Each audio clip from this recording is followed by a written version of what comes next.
Obrigado, Sr. Presidente. Eu começava por saudar e agradecer a presença dos participantes, em nome do Grupo Parlamentar do PCP. Valorizava a contribuição de todos e de cada um. Ouvi cerca de 4 dezenas de intervenções nas 5 salas e julgo que posso dizer que valeu a pena. Uma intervenção muito diversificada, uma naturalmente mais centrada nas empresas, na sua esfera de responsabilidade e decisão, outra mais centrada na envolvente das empresas, portanto, sobretudo, o problema das políticas.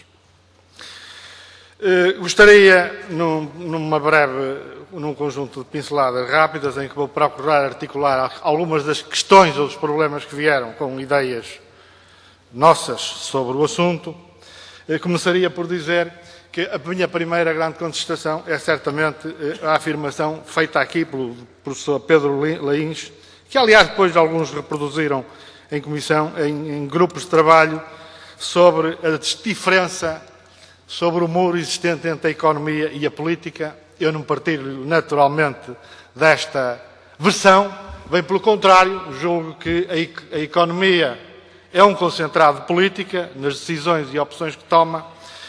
Bastaria ouvirmos aquilo que ouvimos sobre a PAC e perguntarmos onde é que entra a economia na PAC, no quadro regulatório apertadíssimo em que ela funcionaria. Certamente que um outro professor, eu sem pôr em causa a valia da intervenção que foi feita, teríamos outro enfoque e eu julgo que esta é uma questão que valeria a pena referir. Relativamente ao problema das pequenas e médias empresas, micro, pequena e a produtividade, eu gostaria de dizer que passaria ao lado rapidamente dos problemas no quadro interno da empresa.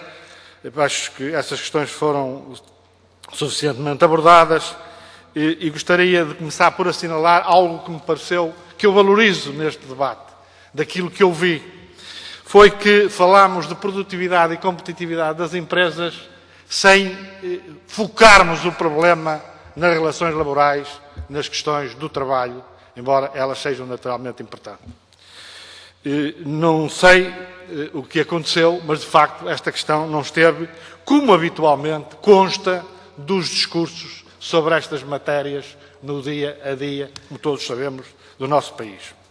Eu, como naturalmente julgo que produtividade nem rima com mão de obra barata, nem com mão de obra precária, nem com trabalho flexível, nem com trabalho mal remunerado, certamente fico satisfeito por o conjunto das intervenções terem passado ao lado desta questão. Gostaria de referir, relativamente à produtividade, uma questão que o professor Pedro Laínez também aqui referiu e que eu tenho, se ouvi bem aquilo que ele disse, uma opinião diferente da dele. É que eu julgo que a produtividade, havendo uma produtividade, e as produtividades são muitas coisas, como fomos ouvindo ao longo das intervenções, não é apenas um problema interno às empresas, ou sequer interno a um país. E a produtividade média do país, se há uma produtividade média de um país, e as suas comparações no quadro da União Europeia, colocam inevitavelmente a questão de sabermos onde está a cadeia de valor, onde estão os segmentos da cadeia de valor, quem controla a criação e a transferência de valor ao longo dessa cadeia. E nós estamos perante uma reorganização europeia da produção, reestruturação das estruturas industriais no espaço europeu, sob impulso de processos de aquisição e fusão, estabelecimento de complexas redes de subcontratação ou grandes cadeias de comercialização que alteram esta relocalização da cadeia de valor com tudo o que isto significa. Não é, como aqui aliás também alguém disse, inocente, os problemas que temos na produtividade portuguesa e as questões da liquidação do aparelho produtivo português, ao nível da metalomecânica pesada, ao nível da química pesada, de outros setores industriais importantes, ou daquilo que vem aí, por exemplo, em matéria agrícola, já que também estiveram aqui responsáveis do setor agrícola, ao nível do leite ou do vinho, com os processos de liberalização em curso e os seus resultados finais gravíssimos, na nossa opinião, para o nosso país.